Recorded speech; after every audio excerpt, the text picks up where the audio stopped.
आज इस वीडियो में हम फॉर्म 26QB के ऊपर चर्चा करेंगे। फॉर्म 26B क्यों भरा जाता है और किससे भरा जाता है, आज इस पर हम चर्चा करेंगे। अगर हम कोई प्रॉपर्टी बेचते हैं तो अगर उसकी सेल कंसीडरेशन 50 लाख से ऊपर की होती है तो उसके ऊपर 1% TDS काटना होता है। और ये TDS जो है जो परचेज कर रहा है प्रॉपर्टी को वो काटेगा और इसके लिए उसको फॉर्म 26QB भरना पड़ेगा। इसमें एक कंडीशन ये भी है कि 50 लाख रुपए सिंगल, अगर मान लीजिए कोई प्रॉपर्टी को जो है 3 आदमी खरीद रहे हैं और 3 आदमी बेच रहे हैं, तो इसमें अलग अलग जो सेल कंसिडरेशन जो हर आदमी दे रहा है या ले रहा है वो मानी जाएगी या तीनों की एग्रीगेट मानी जाएगी। यहाँ पर तीनों की जो सेल कंसिडरेशन जो है टोटल प्रॉपर्टी की जो सेल कंसिडरेशन आ रही है, चाहे उसमें 4 आदमी हैं या 5 आदमी हैं, इससे कोई मतलब नहीं। अगर उसकी टोटल वैल्यू जो है 50 लाख से ऊपर की है तो इसके ऊपर 1% टैक्स TDS काटना होगा। और इसको काटने के लिए हमें फिर फॉर्म 26QB भरना पड़ता है और 26QB भरने के बाद 5 या 6 दिन के बाद इसका एक TDS सर्टिफिकेट फॉर्म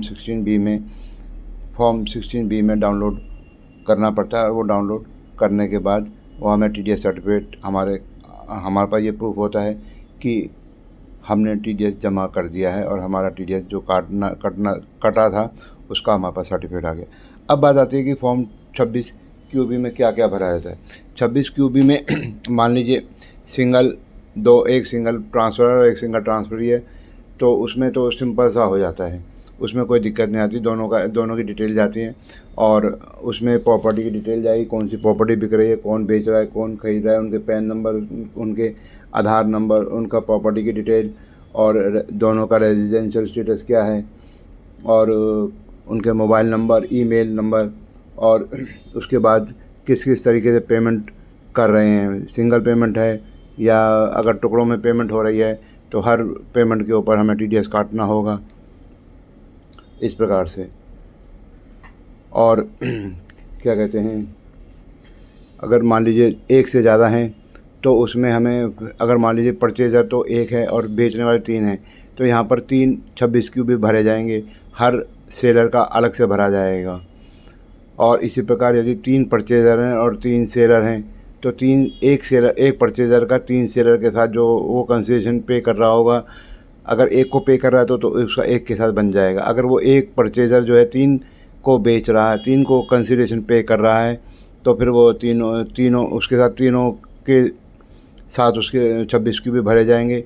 ऐसे ही अगर मान लीजिए दूसरा जो परचेज़र है, अगर उसके भी वो किसी एक सिंगल पेमेंट कर रहा है एक सेलर को, तो उसका एक ही 26QB भरा जाएगा। अगर वो तीनों को पे कर रहा है, जो सेल कंसिडरेशन की अमाउंट तीनों को पे कर रहा है, तो उसके भी 3 बनेंगे। ऐसे तीसरा आदमी जो है, जो परचेज़र, अगर वो एक आदमी कोई से ही परचेज़ कर रहा है तो एक आदमी उसका एक 26QB भरा जाएगा। अगर वो तीनों से अपना कुछ हिस्सा तीनों को पेमेंट कर रहा है इस हिस्सों की, तो वो फिर तीन 26QB भरे जाएंगे। इस प्रकार उनके सब सारे 9 26QB हो जाएंगे।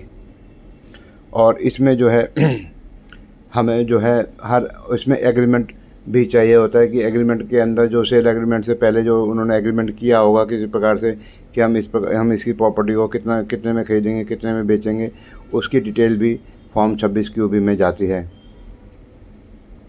इस वीडियो में इतना ही।